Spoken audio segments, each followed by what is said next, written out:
Seja bem-vindo, seja bem-vinda a mais um episódio do podcast da UAB. Meu nome é Rafael Brasil e se você não acompanhou os episódios anteriores, eu quero te convidar a acessar. Os nossos podcasts estão em todas as plataformas de streaming de áudio, também disponível no YouTube. Quero te convidar a você assistir os episódios anteriores, a curtir, compartilhar.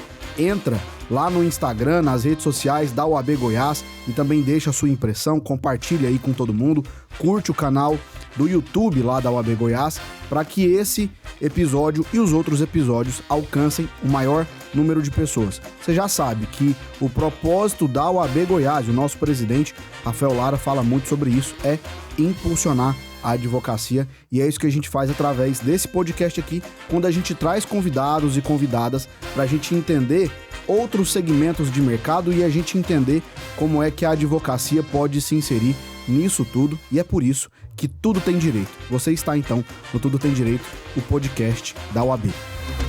E hoje nós estamos com a presença ilustre da Lorena Bahia, ela que é presidente do Conselho Regional de Farmácia do estado de Goiás. É regional, é estadual? Você vai falar já sobre isso. Eu quero agradecer aqui pela sua presença aqui no nosso episódio, Lorena. Seja muito bem-vinda. Obrigada, Rafael. Agradeço o convite para participar do Tudo Tem Direito, desse podcast da OAB. É uma satisfação muito grande estar aqui com vocês para esse bate-papo. Eu sou Lorena Bahia, presido o Conselho Regional de Farmácia do estado de Goiás e hoje sou representante de quase 13 mil farmacêuticos aqui no estado e a gente está falando também em nome de 6 mil estabelecimentos de saúde, entre eles laboratórios de análises clínicas, farmácias, hospitais, unidades de saúde pública, as indústrias farmacêuticas, que contempla não só a indústria de medicamento, mas indústrias alimentícias, indústrias de cosméticos, de saneantes, distribuidoras, transportadoras, clínicas de estética. Então, é um mercado que contempla hoje mais de 135 áreas de atuação. 135 horas de atuação, mais do que isso, e a gente vai ao longo desse nosso bate-papo entender como é que a advocacia pode se inserir nesse mercado das farmácias. Mas a primeira pergunta que eu te faço, e eu sempre começo o podcast com essa pergunta a Lorena de hoje, presidente do Conselho Regional de Farmácia, da Lorena lá de trás, quando se formou no curso de farmácia, você trabalhou em balcão? Você trabalhou em farmácia? Começou assim sua carreira? Eu comecei como a maioria dos meus colegas farmacêuticos. Comecei no balcão de uma farmácia, trabalhei em farmácia por 6 anos. Mas logo que eu me formei, eu sou da turma de 97, em 98 eu fiz concurso público na Prefeitura de Goiânia, fui aprovada como farmacêutica. Então, esse ano eu completei 23 anos na Prefeitura de Goiânia. E depois eu fiquei somente na saúde pública. Então, hoje eu sou concursada na Prefeitura de Goiânia e sou auditora do Sistema de Saúde na Secretaria Estadual de Saúde, aqui de Goiás. E muita coisa mudou de lá para cá. Eu falo assim, do ponto de vista da farmácia, desde a formação, hoje a gente tem uma formação que é generalista, uma formação mais ampla.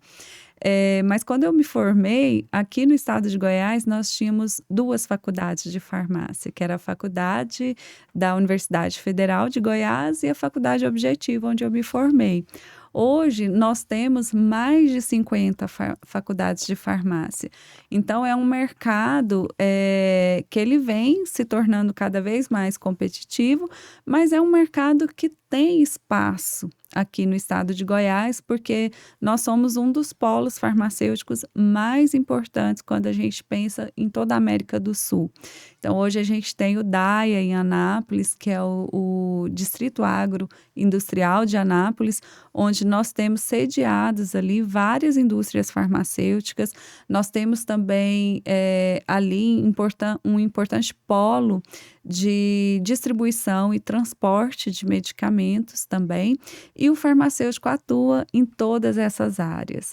E de lá para cá, Rafael, nunca me vi sem precisar de uma orientação jurídica, de um apoio de um advogado, advogada nas minhas tarefas. Por onde eu passei, eu sempre percebo demandas que você precisa se aconselhar para tomar a melhor decisão, que você precisa de uma orientação jurídica e muitas vezes de um posicionamento jurídico antes de você tomar uma decisão, de você assinar algum documento. Então, é uma área que a gente tem diversas demandas. Mas o que mudou de quando você se formou, a Lorena, recém-formada em farmácia, atendendo lá no balcão das farmácias como farmacêutica recém-formada, se inserindo no mercado de trabalho, barriga verde, né? Muita. O que mudou daquela Lorena para a Lorena de hoje, que já está aí há mais de 10 anos inserida no conselho de farmácia, na política classista, concursada na prefeitura? O que mudou da visão sobre a advocacia e sobre a importância da advocacia para aquela Lorena que às vezes não tinha contato com a advocacia, não sabia nem o que um advogado fazia, para a presidente de hoje que tem um corpo jurídico bem estabelecido? A gente sabe que o conselho lida com muitas regulamentações e tem que tomar muitos cuidados em relação à seara jurídica. O que mudou na sua cabeça durante esse tempo? Olha, Rafael, eu digo que nada melhor para você aprender do que a própria vivência, as próprias experiências que você vai desenvolvendo ao longo do tempo, ao longo dos anos.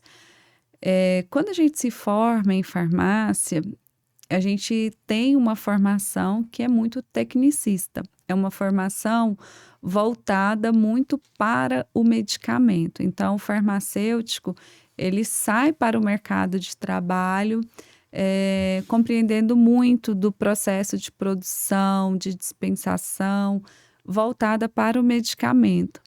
Mas a gente entende muito pouco da legislação. E o farmacêutico que vai, por exemplo, trabalhar em uma drogaria, vai para o balcão de uma farmácia, ele está lidando com medicamentos que, me corrija se eu estiver errado, mas que esses produtos eles são comparados ao tráfico de drogas, dependendo da forma que ele é vendido, que ele é comercializado. Então, por exemplo, nós temos os medicamentos que são sujeitos ao controle especial, que fazem parte da Portaria 344. Quando esse produto ele é comercializado sem a devida prescrição, sem a devida retenção da receita, que ele é vendido de qualquer forma, aleatoriamente, esse produto ele se enquadra em crime hediondo quando isso acontece. E esse crime ele pode comprometer o exercício da farmácia. Então, quando a gente vai para o mercado de trabalho, eu sinto que muitos colegas, assim como aconteceu comigo lá em 1998, a gente não tem a noção exata da dimensão que essas questões legais. Então, esse é o primeiro ponto que eu acho que hoje, com toda a experiência, eu sempre gosto de compartilhar com os acadêmicos de farmácia, com quem está iniciando a vida profissional, dos riscos que você comete. Às vezes você quer ter uma experiência em farmácia, está difícil se colocar no mercado de trabalho, e aí você aceita qualquer oportunidade e se submete a uma situação dessas. E isso é configurado como um tráfico de drogas. Então, eu assim, posso dizer que não tem diferença você traficar, né, a maconha, a cocaína, e você vender de forma ilícita os medicamentos que são sujeitos a controle especial. Então, essa é uma coisa que a gente sempre está orientando os recém-formados e os acadêmicos para que eles não caiam nesse tipo de golpe, porque acaba sendo um crime. Uma outra situação que eu vejo também, que acontecia muito quando eu me formei, ainda acontece, e a gente precisa conversar abertamente sobre essa questão com os farmacêuticos recém-formados, com os acadêmicos de farmácia, em relação às contratações, a forma que o farmacêutico é contratado para trabalhar em uma farmácia. Infelizmente, a gente tem muitos empresários no ramo farmacêutico que ainda não reconhecem a importância do trabalho farmacêutico e não valorizam esse profissional. Então, o que que eles fazem? Eles propõem ao farmacêutico que se tornem sócios da empresa. Na verdade, ele é um sócio fictício, é um sócio laranja que a gente fala, porque ao emprestar o seu nome, ao colocar o seu nome no contrato social, o farmacêutico ele abre mão dos seus direitos trabalhistas, então ele é um profissional que não tem direito a férias, 13º, a previdência, ao FGTS. E ao fazer isso, ao abrir mão dos seus direitos trabalhistas, ele ainda também se torna responsável por tudo que aconteceu naquela empresa, o nome dele estando no contrato social. Então, essa presa fácil para esse empresário, ela acaba sendo vítima não só da perda dos direitos trabalhistas, mas qualquer crime que acontecer, ele é o responsável porque o nome dele consta no contrato social. E, infelizmente, isso ainda acontece na farmácia. E eu vejo que, nesse momento que ele assina um contrato, se ele tivesse a orientação jurídica, se ele se constasse com um advogado, certamente ele viria os prejuízos que esse tipo de contratação traz para ele. Então, o conselho ele tem orientado muitos farmacêuticos nesse sentido. Para que ele não empreste o seu nome, porque ele pode herdar dívidas trabalhistas, porque ele pode se envolver em um crime de tráfico de medicamentos e estando como sócio, ele assume toda essa parte junto com o representante legal de fato. E, infelizmente, por mais que o conselho tenha alertado, essa é uma prática que ainda acontece. Na semana passada mesmo, eu atendi uma farmacêutica no conselho, que ela, ao entrar nesse tipo de sociedade, ela tinha um carro e uma casa. Hoje ela não tem nada, porque os bens dela foram penhorados em função de dívidas trabalhistas da farmácia. E aí ela queria saber o que o conselho poderia fazer nessa situação. E aí eu estava explicando para ela, eu falei, olha, aqui no conselho vocês trouxeram um contrato que passou pela junta comercial do estado, você falando que era proprietária de 51% da farmácia. Nossa, 51% ainda. 51%. Aí eu falei, toda a documentação que você preencheu, você reconheceu firme em cartório, você mesmo falou que era a sócia. E agora é a primeira vez que você vem aqui no conselho para falar que não, você não era sócia. Então, toda a documentação, desde a junta comercial, da Receita Federal, você está como sócio. E não há o que o conselho fazer nesse momento. Primeira coisa, você tem que procurar um advogado para você realmente tirar o seu nome da sociedade. Mas hoje você é sócia e detém 51% dessa sociedade. Então, são situações complicadas que pegam o farmacêutico, principalmente o recém-formado, que está em início de carreira, e nossa gestão no conselho, ela sempre optou por ser muito transparente. Tem o problema, a gente tem que enfrentar, e a melhor forma é conscientizar os farmacêuticos, porque eles fazem parte desse movimento. Quando eu aceito colocar meu nome numa sociedade fictícia, eu não estou trazendo prejuízo só para mim, mas para toda a categoria, porque ao fazer isso, eu enfraqueço aquele colega que realmente está disposto a trabalhar, que vai para o balcão da farmácia todos os dias. Então, eu atrapalho toda uma luta classista. Então, a conscientização, ela não tem que ser só para quem está representando a classe. A luta, ela é de todos. E isso a gente tem tentado trabalhar com os farmacêuticos nas instituições de ensino superior para que ele saia para o mercado de trabalho mais consciente. Então, eu percebo essa mudança. Diminuiu, mas a gente ainda tem essas situações que acontecem na farmácia. E olha que interessante, para você, advogado, advogada que está acompanhando a gente, a importância do papel da advocacia para a sociedade. Eu sempre bato nessa tecla aqui. A disseminação de informação, de conteúdo pelo advogado, pela advogada, para a sociedade, pode evitar problemas como esse que você me apontou, de uma farmacêutica que antes tinha uma casa e um carro. Sim. E que perdeu absolutamente tudo por desorientação, por desinformação. Tenho certeza que dentro do conselho isso é tratado como infração ética perante aquele fraudador. Eu tenho certeza que o código que rege o conselho de farmácia é um código rígido, realmente para proteger a classe, e isso é muito importante, porque nós sofremos do lado de cá, enquanto a advocacia, dos mesmos males, das mesmas mazelas. A gente tem aviltamento de honorário, a gente tem profissional que realmente quer passar os outros para trás. Então, percebam, bons profissionais e maus profissionais existem em todas as categorias. Mas a importância da advocacia disseminar conteúdo de qualidade para a sociedade é justamente por isso.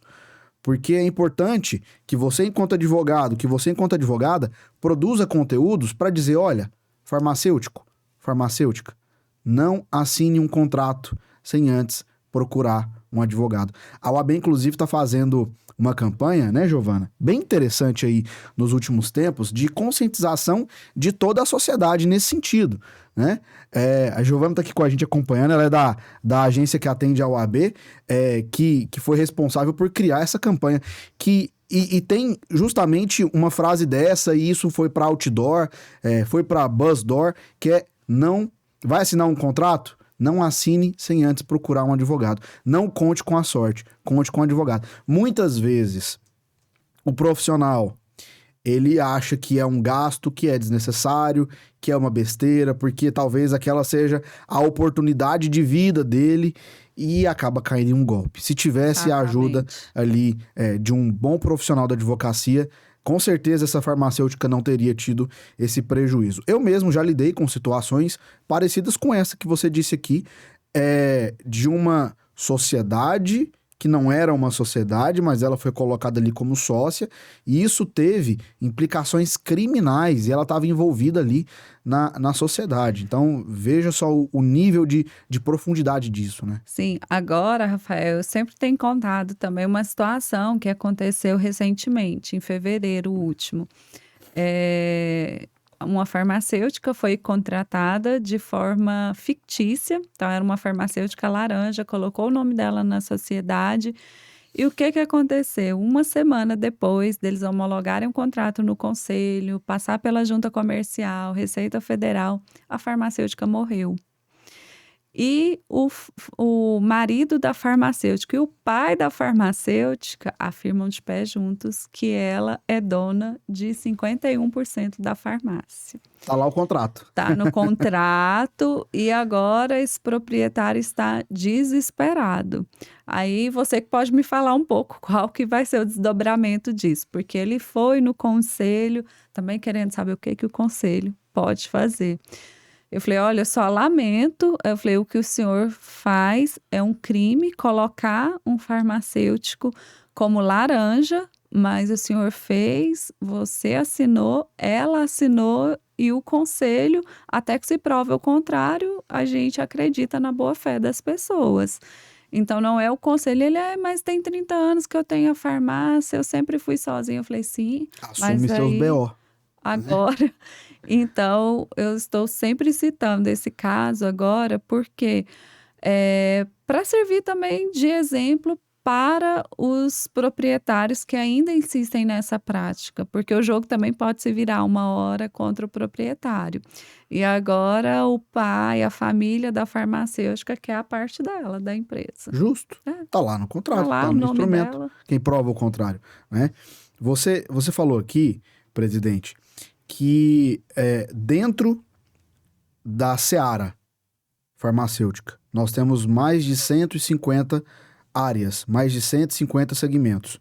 Uma coisa que eu também sempre digo por aqui, que o advogado ele não pode hoje mais se propor a ser um advogado trabalhista, a ser um advogado empresarialista, a ser um empresário tributarista. Mais do que isso, a advocacia hoje ela tem que pensar em segmento de mercado. E hoje nós temos aqui um dos segmentos mais fortes do estado de Goiás com a gente. A indústria farmacêutica, a gente sabe que no estado de Goiás ela é extremamente forte. Farmácia, a gente em cada esquina tem uma, né? Sim. A gente tropeça aqui, a gente Goiânia sai tropeçando em farmácia. Então, não há para negar a força da farmácia, não dá para negar a força do conselho dentro do estado de Goiás. E aí, Do mesmo jeito que também tem aquele profissional farmacêutico recém-inscrito e que é colocado no mercado de trabalho e não sabe o que fazer, a gente tem muitos advogados e advogadas que são lançados no mercado profissional que também não sabem onde atuar. E aí eu tô dizendo pra você, advogado e advogada, você tá andando na rua. Eu não sei com o que eu advogo, não sei o que eu faço da minha vida. Sabe aquela cena? Chutando pedrinha na rua. Levanta a cabeça, na esquina onde você tiver, vai ter uma farmácia. Tá ali uma gigantesca forma de atuação. E aí, é muito mais coerente a gente pensar hoje em segmentos de mercado, e aí, dentro disso, as farmácias, né? O segmento da farmacêutica se insere. Só que você me trouxe uma coisa que para mim é até novidade. Que dentro de um segmento, farmácia, eu tenho mais de 150 áreas de atuação. Sim. Que áreas são essas? Vamos tentar destrinchar isso, até para a gente saber o que isso pode gerar de problema, aonde a advocacia pode se inserir nesse contexto. Olha, dentre essas áreas de atuação, hoje a gente tem o farmacêutico se organizando da seguinte forma. Hoje, em torno de 64% dos farmacêuticos, eles atuam em farmácia. Seja a farmácia pública, das unidades de saúde pública, ou na farmácia, na drogaria comercial. 10% dos nossos colegas, eles estão inseridos nas farmácias de manipulação. Então, também tem uma demanda grande nas farmácias de manipulação. Elas hoje têm o seu escopo de atuação ampliado. Então, a farmácia é um estabelecimento de saúde. Ali não só se dispensa medicamentos, mas também são ofertados serviços. Nós temos farmacêuticos que atuam na área hospitalar e dentro da área hospitalar a gente tem uma infinidade de possibilidades. Então, a gente tem, por exemplo, farmacêutico que atua na manipulação das terapias antineoplásicas, que trabalha diretamente com o câncer. Nós temos aqueles que trabalham diretamente com os radiofármacos, trabalham auxiliando nas radioterapias. Nós temos farmacêuticos intensivistas que atuam nas UTIs de hospitais. Nós temos farmacêuticos que atuam dentro da cadeia logística. Se eu pensar na produção de medicamentos, eu tenho farmacêuticos que trabalham com a pesquisa, farmacêuticos trabalham agora, nessa época da pandemia, a gente ouviu falar muito das farmacêuticas, dos insumos farmacêuticos, do IFA que estava faltando, que não chegava para a produção de vacinas. Então, eu tenho farmacêuticos especialistas em imunobiológicos, né? Toda vacina é um medicamento, então é uma atribuição privativa de farmacêuticos, a produção de vacinas, de medicamentos também, dentro da indústria farmacêutica. Pensando no início do processo, eu tenho farmacêuticos que são especialistas no controle de qualidade, no fisicoquímico, no microbiológico, na questão da conferência, da separação. Saiu da indústria farmacêutica, vai ser transportado para uma distribuidora, para uma central de abastecimento farmacêutico. Ali tem um farmacêutico que é responsável por manter a qualidade daquele produto que está sendo transportado. Então, todos aqueles caminhões, baús que fazem o transporte de medicamentos, eles estão sob a supervisão de um farmacêutico que controla a temperatura, a luminosidade, as condições ideais de transporte. Quando eu chego numa central de distribuição, numa distribuidora, ali também eu tenho um farmacêutico atuando, que vai ser responsável por toda a conferência, se aquele produto teve avaria ou não, se está garantida a qualidade do produto, se ele foi armazenado nas temperaturas ideais, se ele sofreu algum tipo de interferência durante esse transporte, se a carga chegou completa. Então, ali eu tenho um farmacêutico. Saiu da distribuição, vai para as farmácias. Nas farmácias também eu tenho um farmacêutico que recebe o produto, faz a conferência, faz a dispensação para o paciente. Eu sempre falo assim que o farmacêutico hoje, ele é o profissional de saúde mais acessível do mercado.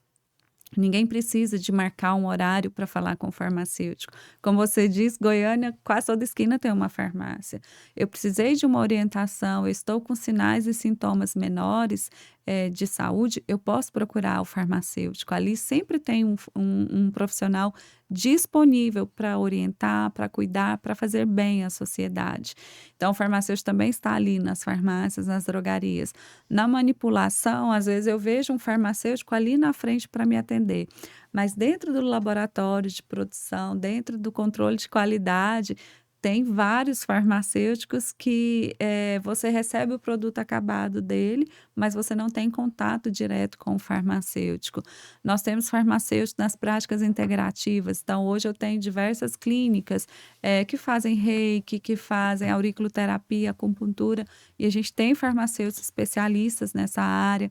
Na estética também, nós temos aquelas atribuições que a gente pode fazer, a estética não é privativa de uma única profissão, então a saúde estética ela pode ser exercida por médicos, por enfermeiros, por biomédicos, fisioterapeutas e também pelos farmacêuticos. Mas não é aquele farmacêutico que formou na graduação e tem o diploma. Ele tem que se especializar em um curso que seja reconhecido pelo MEC e ele tem que apostilar o seu diploma, registrando na sua carteira profissional, e é aí que ele pode passar a atuar na área. Então, eu tenho farmacêuticos também homeopatas que trabalham com homeopatia, que prescrevem, que dispensam um medicamento homeopático, que produzem esse medicamento. Nós temos os farmacêuticos da saúde pública, que é a minha escolha. Eu falo, se eu tivesse que escolher uma profissão novamente, eu escolheria ser farmacêutica, escolheria novamente trabalhar na saúde pública, porque eu sou apaixonada pelo SUS.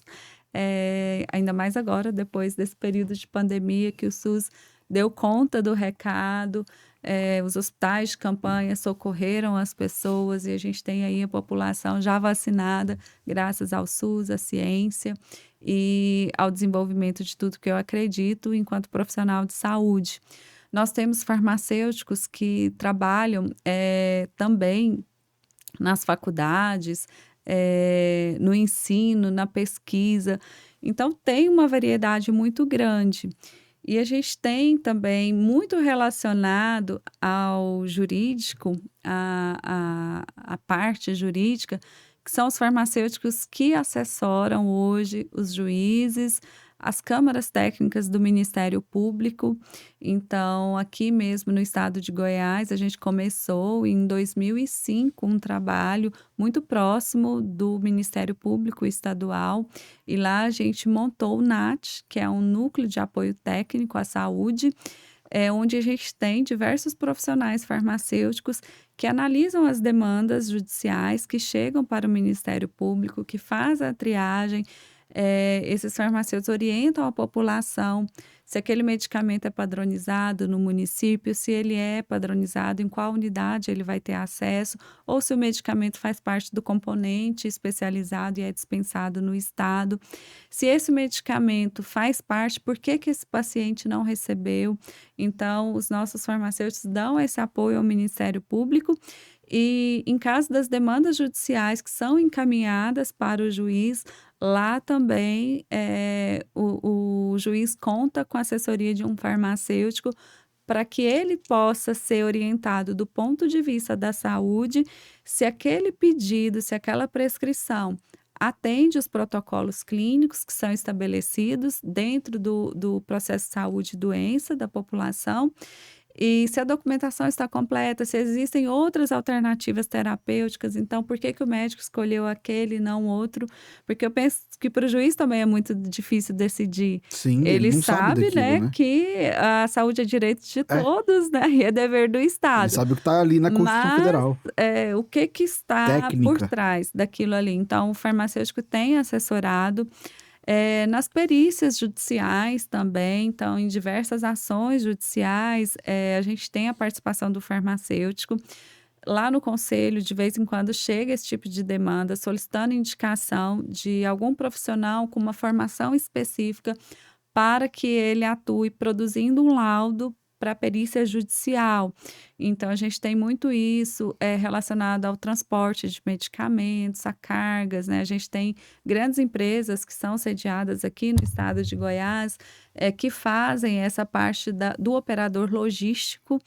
Então, tem essa demanda também.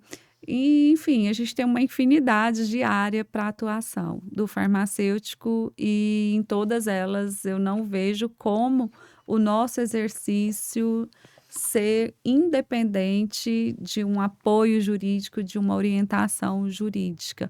Eu falo que, assim, eu sempre brinco, se eu tivesse que fazer mais uma formação na vida, eu queria fazer direito. Porque a gente não vive sem as leis. E a gente que é profissional, a gente não pode negar o desconhecimento da lei. Então, você sempre tem que ser bem orientado, você sempre tem que ter as suas decisões fundamentadas na lei. Eu falo que dentro do conselho eu tenho muito medo de assinar qualquer coisa sem um parecer jurídico, sem uma orientação de um bom profissional.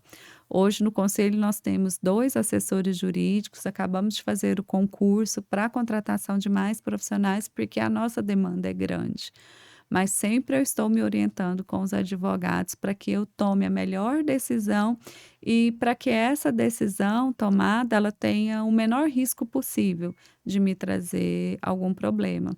As entidades hoje têm que trabalhar muito com a questão da gestão do risco na tomada de decisão. E você não tem como fazer gestão do risco se você não tem um bom profissional te assessorando. Perfeito. Uma aula. Eu pesquisei aqui no Google advogado dos farmacêuticos para ver o que me sairia de resultado. Tem alguns poucos escritórios que se colocam realmente como advogados para farmacêuticos. Abordam direito farmacêutico. A gente tem até aqui uma notícia, olha só, que o CRF fez o primeiro fórum de direito farmacêutico, isso em 2019. Teve algum outro ou esse foi o único? Não, esse foi o único que a gente fez. Logo depois veio a pandemia, a gente suspendeu né? as nossas atividades, mas a gente pretende retomar. Então, olha só, a gente fez, em parceria, OAB, Goiás e CRF, fizeram o primeiro fórum de direito farmacêutico. Primeiro fórum, em 2019. É uma área muito nova, mas nós estamos falando de 13 mil ou mais de 13 mil profissionais. Mais de 150 áreas de atuação. É um campo que pode ser muito explorado. É um oceano azul. E aí fica até a dica para você que se interessou pela área, como eu faria para tentar abordar. Primeira coisa, você tem que pensar em quais são os seus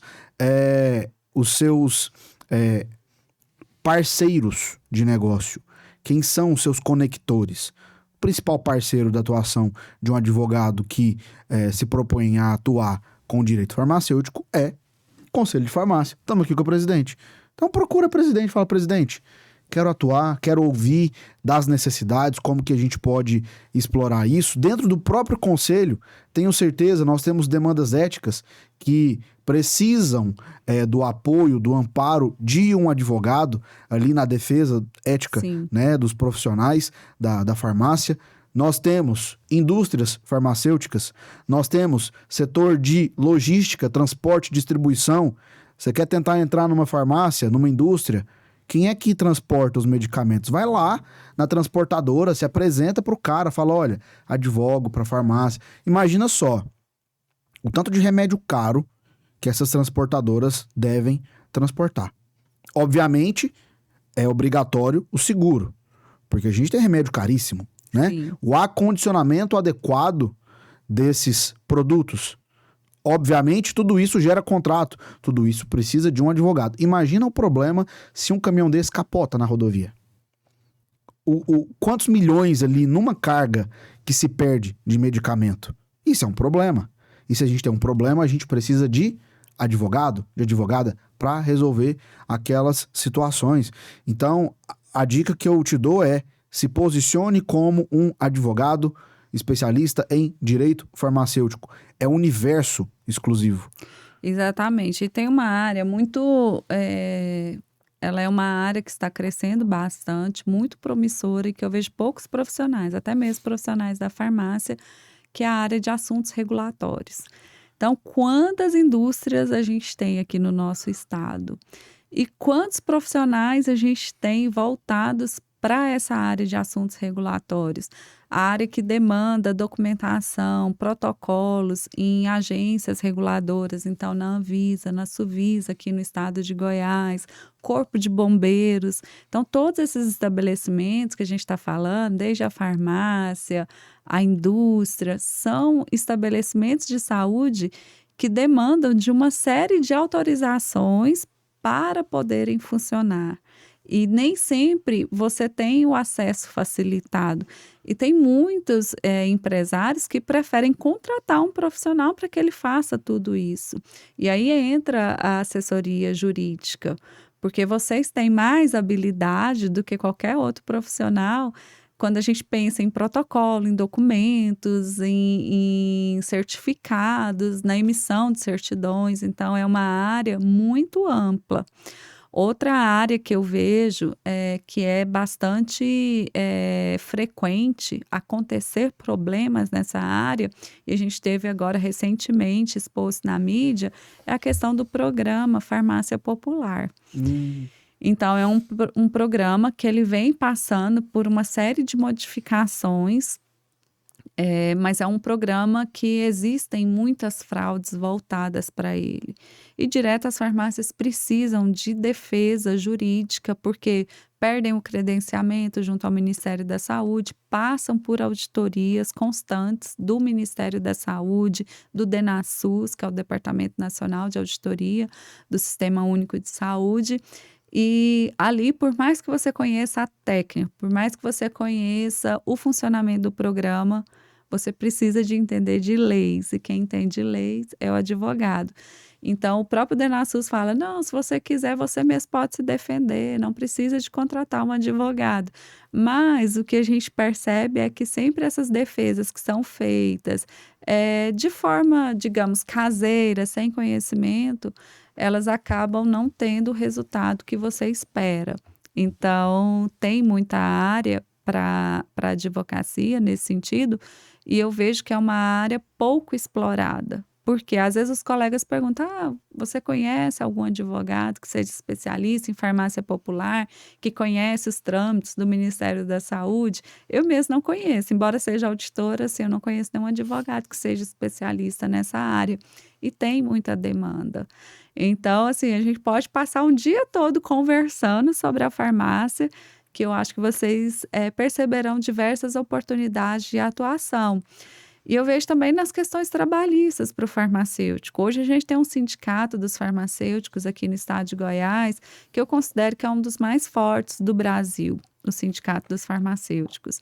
E o que faz a diferença no sindicato, embora ele tenha muitos benefícios do ponto de vista do lazer, da participação na defesa dos direitos dos trabalhadores, é a assessoria jurídica. É uma assessoria jurídica forte, que defende os direitos dos trabalhadores farmacêuticos. Então, tem essa parte e tem também a questão do acompanhamento dos processos éticos. Eu falo que a parte mais chata do conselho é a gente aplicar as penalidades aos maus profissionais, mas a gente faz isso assim com aquela consciência que a gente precisa defender a sociedade dos maus profissionais. Mas antes de um farmacêutico ser condenado, ser julgado, ele tem direito à ampla defesa. E a ampla defesa ela é feita de forma muito mais satisfatória, com muito mais clareza, quando você tem o conhecimento jurídico. Então, nas oitivas mesmo, a gente sempre vê que um advogado, quando o farmacêutico compartilha o tempo de fala dele com o advogado, quando ele planeja a apresentação das testemunhas, a chance de elucidar o que está sendo objeto de denúncia para que os conselheiros julguem com mais propriedade, ela é muito maior quando ele tem um bom assessor jurídico junto com ele. Então, assim, tem muito mercado para vocês na área da farmácia. Porque o auxílio do advogado é igual tomar remédio, sabia? Eu posso tomar raizada? Posso. Eu posso tomar um remédio sem prescrição? Posso. Vai ter eficácia? Talvez não. É bem provável que não e pode ser que aquilo me faça mal. Eu posso me defender em um processo ético? Eu posso me defender lá no juizado especial cível sem ter um advogado? Posso. Isso é bom? Não mesmo. Posso assinar um contrato sem um advogado? Posso.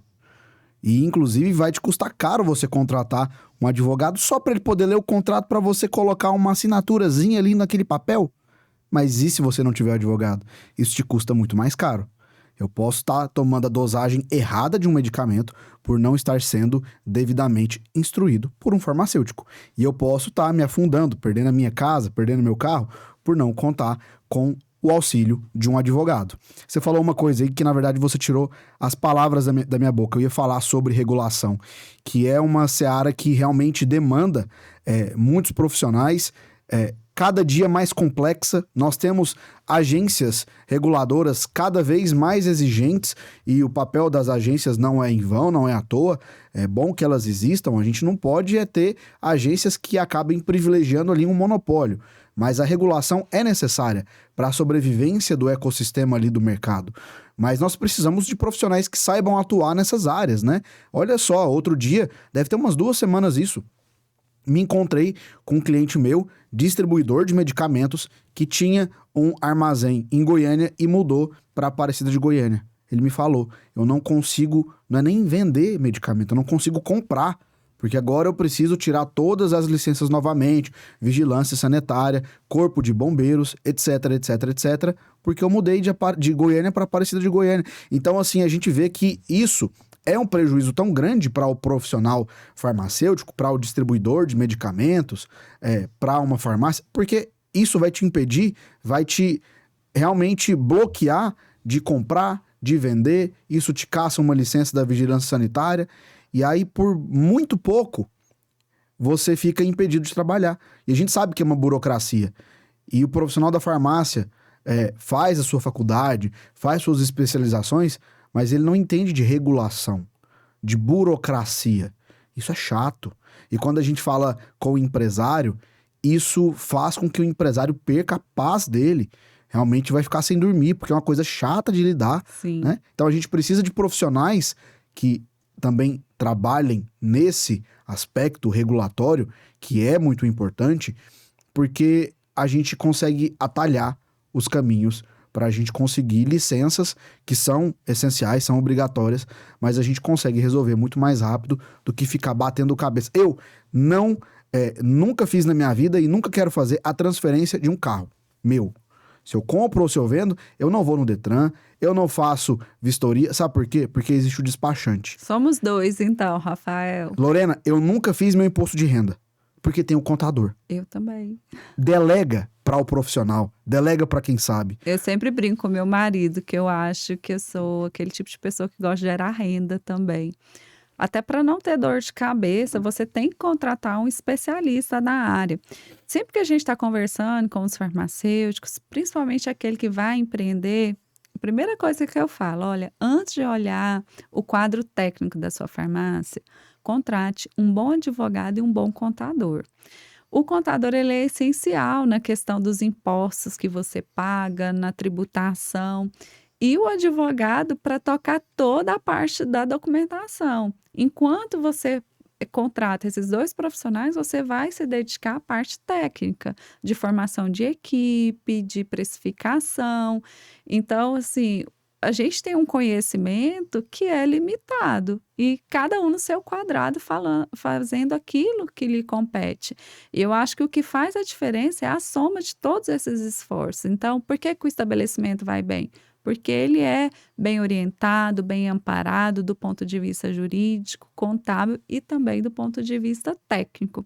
E eu adorei a analogia que você fez, né? Comparando ao uso de medicamento. Quando não orientado, você pode ter benefícios, mas o risco que você tem de ter um quadro de intoxicação, de não ter efeito, ou inclusive de ter um óbito, é grande. É a mesma coisa. Quando você faz de forma amadora as suas defesas, quando você vai atrás dos seus direitos por si mesmo, às vezes fazendo uma consulta no Google ou consultando um profissional que não é da área, você acaba tendo mais prejuízo do que benefício. Aí você vai pensar, gente, por que que eu não contratei um advogado?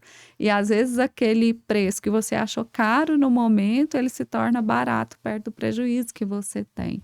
Então a gente sempre orienta lá no conselho que os nossos farmacêuticos se orientem com um bom advogado, uma boa advogada, para que eles tenham mais sucesso nos seus empreendimentos, nos seus negócios. Até porque eu acho que o segmento farmacêutico e de advocacia tem muito mais pontos em comum do que a gente pensa.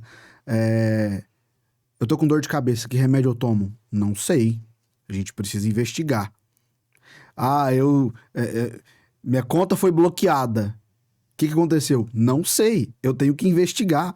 Então, em áreas que não são nada exatas, a gente não pode contar com a sorte. A gente não pode contar com não sei. A gente não pode contar com eu vou pesquisar, jogo no Google, aparece lá uma informação. Já reparou? Você tá com dor de cabeça, joga no Google, vai dar que você tá com câncer, né? E a gente fica muito mais desesperado do que a gente acha e toma o remédio errado. A gente faz o uso da medicação errada, porque a gente não tá acompanhado por um profissional farmacêutico. Exatamente. E na advocacia é a mesma coisa. A gente tá com um problema, joga no Google. Mas é outro problema que você tem. É uma outra causa que vai gerar uma outra consequência. São muitos fatores envolvidos que precisam ser avaliados por quem tem a expertise e o conhecimento. Então, não dá para você comparar situações com a situação que você vive atualmente. Você tem que se abrir com o seu advogado, ser muito transparente e esperar que venha dele a melhor orientação para que você tome as suas decisões de forma correta. E o advogado, ele nada mais faz do que uma anamnese com o cliente. Igual quando eu vou no balcão, o que você tem aí bom pra garganta? Né? O que você tem bom pra gripe? Peraí, isso aqui é uma coisa boa ou ruim pra gripe, né? O que você tem aí bom pra garganta? Aquela anamnese ali preliminar que o farmacêutico de balcão faz, é isso que o advogado faz. Quando alguém procura com um problema, e aí? Me conta, deixa eu entender seu caso. Agora eu vou prescrever o quê? O remédio, que é a solução para o seu problema. Quando a gente lida com saúde, em 100% das vezes, o remédio vai curar? Não vai. Não. O remédio do advogado, em 100% das vezes, ele também não vai curar. Ele não vai ter eficácia. Porque é meio, não é fim. A gente não pode prometer o sucesso, nem que o remédio faça totalmente seu efeito, que cure de uma doença, e nem que um remédio jurídico, um remédio legal, também tenha seus efeitos. Mas o importante é agir, é estar bem amparado e bem acompanhado de um bom farmacêutico e de um bom advogado, de uma advogada, para poder te orientar nesse tipo de situação, né? É imprescindível, né, que você se cerque de bons profissionais. Então, a gente sempre usa um medicamento na tentativa de quê? De minimizar sinais e sintomas, aliviar a dor, de melhorar a sua qualidade de vida, no caso de hipertenso, diabético, são doenças que são controláveis, então você usa medicamento com essa finalidade. Às vezes você usa o medicamento para prevenir alguma doença, no caso das vacinas, né? A gente está aí com a vacina agora contra a influenza, mas a gente teve também a vacina contra a Covid-19. Então, você sempre usa para trazer algum tipo de benefício, nunca para trazer prejuízos. Mas, infelizmente, o resultado pode ser ruim. Por quê?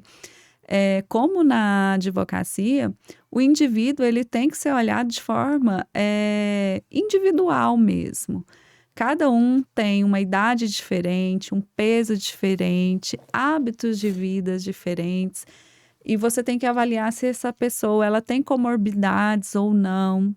Então, o medicamento que foi bom para mim pode não ser bom para você, pode não ser bom para a Giovana, mas a gente precisa avaliar cada situação de forma individual. E aí que o Google ele é excluído, porque ali você tem acesso a qualquer tipo de informação. Isso é muito ruim para nós nos dias de hoje. Porque até conversando com os colegas médicos, eles sempre falam, olha, o paciente já chega no consultório com diagnóstico, porque ele já foi no Google, ele já sabe tudo que ele tem e ele já tem, inclusive, sugestões de prescrição. Posso te contar uma coisa? Pode. Na advocacia também é assim.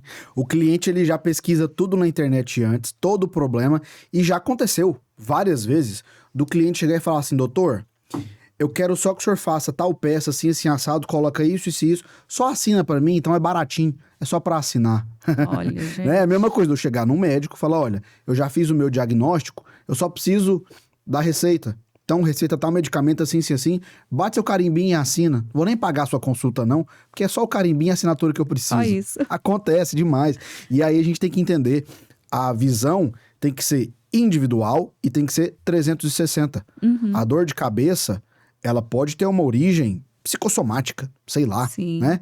E um problema de uma pessoa, um problema jurídico, pode ter uma origem muito mais profunda. Então a gente tem que cavar. Então perceba que ambos profissionais, farmacêutico, advogado, advogada, eles têm que ter esse jogo de cintura, a visão 360, para entender que cada caso é um caso, que tudo vai depender e que as prescrições e a dosagem, elas sempre serão individuais, né? Sim. Então, assim, cada caso ele tem que ser olhado de forma individual, considerando todos os fatores envolvidos para que você tenha maior sucesso no seu tratamento, para que você tenha mais benefícios terapêuticos do que prejuízo, do que dano. E na advocacia não é diferente. Então, assim, o seu caso é único. Sempre que você procurar um advogado, você vai contar para ele toda a situação que está envolvida para que você tenha mais sucesso, mas não é garantia de 100%, assim como no uso de medicamentos, como nos tratamentos, né? Então, às vezes, você vai para uma terapia, depois você descobre que outra é melhor. Então, a saúde é assim e o meio jurídico também é assim. Agora, presidente, eu sei que você dá muita palestra em faculdade, fala muito com estudantes de farmácia aí nos primeiros períodos. Eu tenho certeza que deve chegar o questionamento de como ser um farmacêutico de sucesso, como me inserir no mercado de trabalho da farmácia. E, de novo, nós estamos aqui com a presidente do Conselho de Farmácia. Conselho é tudo igual. Os problemas são todos iguais. O problema do farmacêutico é o mesmo do advogado, é o mesmo do contador. Não muda, não muda. A gente sempre vai lidar com esse tipo de problema, porque a dificuldade de se inserir no mercado de trabalho vai ser a mesma. O mercado de trabalho está saturado. Tenho certeza que na farmácia a gente já deve ter ouvido isso. Sim. Na advocacia a gente ouve todo dia. Ah, mas tem muito profissional. Nós temos 47 mil advogados, 13 mil farmacêuticos. O que eu quero te perguntar até para a gente já concluir aqui o nosso papo. Da Lorena, que começou o curso de farmácia, que depois foi ser balconista em farmácia, estudou, passou no concurso, tenho certeza que foi picada pelo mosquitinho da política classista, já está nisso há quanto tempo? Eu estou no meu 3º mandato na gestão do conselho. Esse é o 5º ano, né, que eu sou presidente do conselho. Mas antes você já estava. Eu fui vice-presidente, quando a doutora Ernestina era presidente, eu fui vice-presidente na gestão dela. Depois me candidatei à presidência, fui eleita 2 vezes e agora estou no 3º mandato. Tá vendo? O mandato lá é muito curtinho, é diferente da ordem, são só 2 anos, então passa muito rápido. É um tiro. Mas qual é o seu conselho que você dá para os farmacêuticos e que você vê que pode se aplicar para advocacia e início de carreira? Me formei, ou estou formando, acabei de pegar a minha carteira da ordem, quero montar um escritório, vou trabalhar como associado em algum escritório, não sei o que eu faço, mercado está saturado, não sei por onde eu começo. O que você diria para essas pessoas?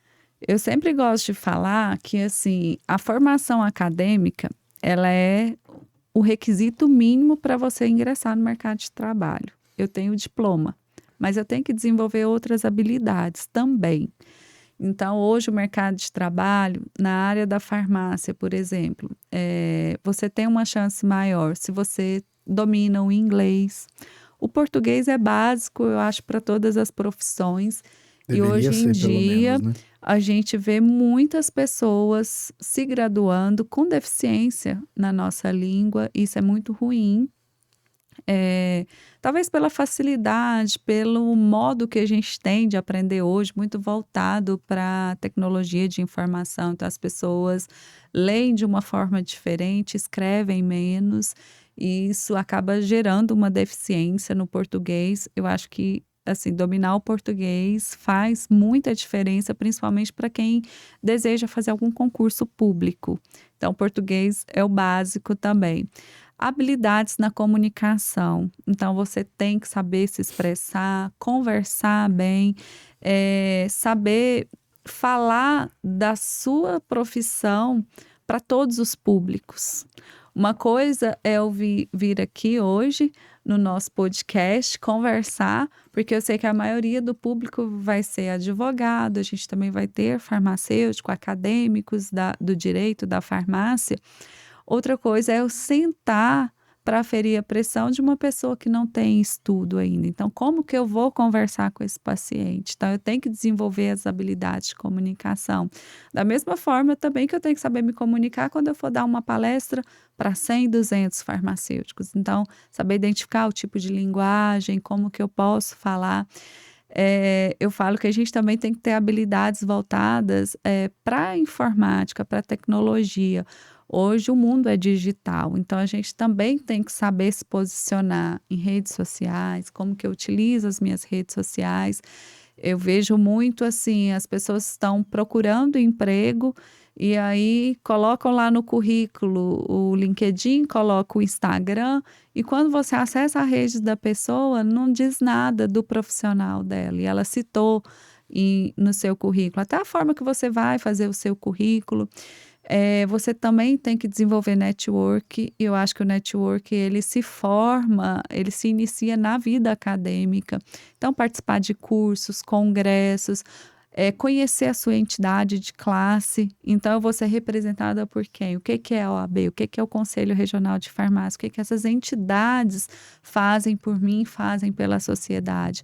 Participar dos programas voltados para o acadêmico, que tem nessas entidades. Então, no CRF, a gente tem o Start CRF, onde a gente insere esse acadêmico nas ações do conselho, em ações sociais, a gente leva ele para a prática e a gente leva também conhecimento para as faculdades, para as instituições.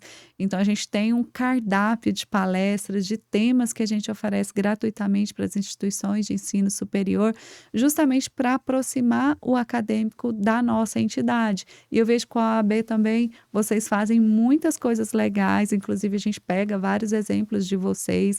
Vocês têm a ESA, agora a gente está montando a Escola Superior de Farmácia.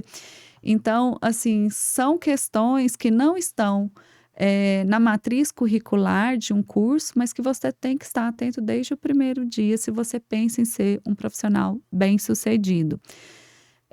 Na nossa área, assim como na área de vocês, o estudo é permanente. Então, a gente nunca para de estudar. E o bom profissional, eu falo que sempre vai ter espaço para ele no mercado de trabalho, porque o mercado, por mais profissionais que você tenha nele, ele tem se tornado cada vez mais exigente. Então, para aquele profissional que estuda, aquele profissional que corre atrás dos seus sonhos, que acredita no seu potencial, com certeza tem um lugar guardado para ele atuar. Eu falo que eu sempre sonhei em ser concursada. Eu gosto da tal da estabilidade que um concurso traz. Eu acho que cada um tem um perfil diferente. Então, assim, eu tinha o objetivo de passar no concurso. Para isso, eu tive que me dedicar muito, eu tive que abdicar de sair com a minha família, de participar de muitas festas, porque eu estudava todos os dias. No mínimo 2 horas por dia eu estudava, porque eu trabalhava o dia todo. E alcancei o meu objetivo. E dali para frente, você vai ganhando mais energia, mais motivação para você estudar também para outros concursos. Então, depois, logo veio do estado, passei também. Então, a gente tem que ter foco nos nossos objetivos e tem que ver, assim, saber identificar as oportunidades que a gente tem de aprendizado, de construir relacionamentos, porque isso é muito importante também. Então, na área da farmácia, se você quer atuar na área hospitalar, então eu tenho que identificar o que eu preciso para atuar na área hospitalar. Eu tenho que fazer alguma especialização? Quem tem mais chance? Como é que é esse mercado? Qual que é o salário? Quanto tempo eu tenho que trabalhar para eu alcançar os meus sonhos? É isso que eu quero mesmo? Eu quero dormir dentro de um hospital? Eu quero ficar ali 12 horas por dia? Então, eu tenho que conhecer o mercado, eu tenho que conversar com os farmacêuticos que trabalham na área hospitalar para identificar se é aquilo mesmo que eu quero. Então, eu falo para os iniciantes, para os acadêmicos que estão lá no primeiro período, olha, se você conhece uma pessoa bem-sucedida na área que você quer atuar, conversa com ela, pede uma oportunidade para ela, entra na rede social. Não, será que você tem 30 minutos para um café? Eu quero saber o que eu preciso fazer para chegar onde você chegou. E o conselho, ele tem muito essa função, porque a gente tem os grupos técnicos de trabalho. Então, às vezes, alguém liga, pergunta, como que faz para entrar na estética? Aí eu sempre falo, você quer ser atendido por um conselheiro? A gente tem os nossos conselheiros, nós temos os nossos voluntários dos grupos técnicos. É importante vocês conhecerem o mercado antes de se aventurar. Então, sempre trocar informações. Eu acho que isso vale assim para todos os profissionais. Lê muito. Quem lê muito escreve bem, e escrever bem é requisito essencial para você se destacar em qualquer função que você escolha para a sua vida. Então, eu acho que são dicas assim que eu tenho para mim enquanto farmacêutico, mas que também cabem, né, para a área do direito, para a área jurídica. Eu falo, gente, o diploma é o mínimo. Não pense que parou por aqui, não. Essa é a primeira conquista de muitas outras que vocês precisam ter para ser um profissional bem-sucedido, um profissional de sucesso. Perfeito, que aula. Tá vendo? A farmácia e a advocacia têm muitos pontos em comum, muito mais do que eu imaginava. Exatamente tudo que você falou, todos os pontos, a gente pode inserir na advocacia e são os preceitos básicos, fundamentais, para que qualquer profissional se destaque na sua área, seja na farmácia ou seja na advocacia. Eu quero agradecer pela sua presença, sua participação com a gente aqui. Que conversa gostosa, agradável e realmente eu tenho certeza que vai abrir a cabeça de muitas pessoas, porque o que a gente se propõe aqui é justamente a não pensar o óbvio, é sair da caixinha, a gente entender que tudo tem direito e você conseguiu trazer muito isso. Então eu quero agradecer aqui pela sua presença com a gente. Eu que agradeço a oportunidade, Rafael. Estou muito feliz de estar aqui com vocês hoje. Coloco os nossos quase 13 mil farmacêuticos à disposição da ordem. Eu tenho certeza que em cada lugar que tem um farmacêutico, tem sempre um profissional disposto a fazer o bem à sociedade e também a aprender muito com vocês da área jurídica. Então, assim, foi um prazer. Passa muito rápido. Quando você falou que era quase 1 hora, eu falei, gente, mas será que a gente vai ter assunto para tudo isso? Mas a gente passaria o dia aqui conversando, porque, assim, você é muito simpático, está conhecendo muito da área da farmácia também. Então, foi muito bom estar aqui com vocês hoje. E só para finalizar, eu queria dizer assim, do ponto de vista classista, eu acredito que você também, como conselheiro, a gente tem muita ideologia e a gente sabe da nossa responsabilidade nos processos de mudança para que a gente avance cada vez mais dentro da nossa profissão. Então, eu sempre tive diversos sonhos coletivos de ver a minha profissão mais forte, mais valorizada, mais reconhecida para a sociedade. E eu não tenho aquele perfil de ficar sentado esperando, criticando quem está com a caneta, quem está fazendo. O meu propósito é contribuir. Então, eu sei da responsabilidade que eu tenho nesse cenário, justamente pelo perfil que Goiás ocupa no cenário nacional. Então, é um polo farmacêutico importante aqui. A gente tem muitos profissionais e a minha intenção é que o conselho ele seja sempre um porto seguro para esses profissionais, que o conselho ele seja a casa do farmacêutico e da farmacêutica. Então, as minhas portas e as portas do conselho, elas estão sempre abertas aos nossos profissionais. E eu fico muito feliz por contar com a parceria da Ordem. Então, a Ordem ela é parceira em diversos momentos, a Ordem nos instrui, a Ordem nos serve também de exemplo de entidade séria, comprometida e transparente. Então, agradeço muito o convite, envio o meu abraço ao Dr. Rafael Lara, toda a equipe da OAB e coloco o conselho sempre à disposição de vocês. Muito pode obrigada. Ter certeza que isso é recíproco. O presidente Rafael Lara, ele sempre diz, e essa é a máxima hoje da OAB, que a OAB ela serve para impulsionar a advocacia e valorizar a sociedade. Então, eu tenho certeza que a gente pode e deve ainda construir muitos projetos em conjunto para a gente poder atingir o máximo possível da sociedade. Eu, novamente, quero te agradecer.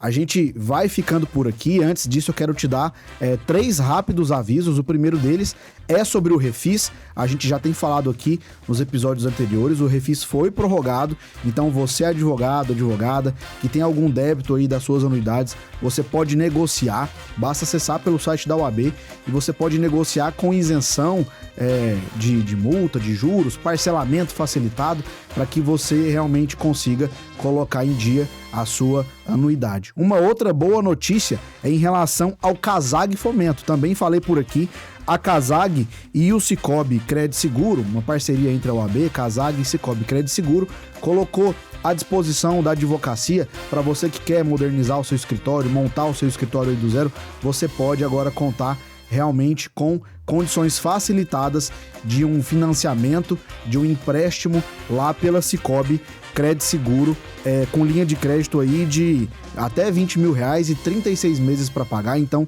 realmente é um grande empurrão para o seu início da advocacia. E por último, quero lembrar também que muito em breve nós teremos, no dia 24 de junho, às 19h30, o Arraiá da Advocacia. Garanta o seu ingresso, entre lá no site da CASAG para você ficar por dentro e você já garantir, tá bom? A gente vai ficando por aqui.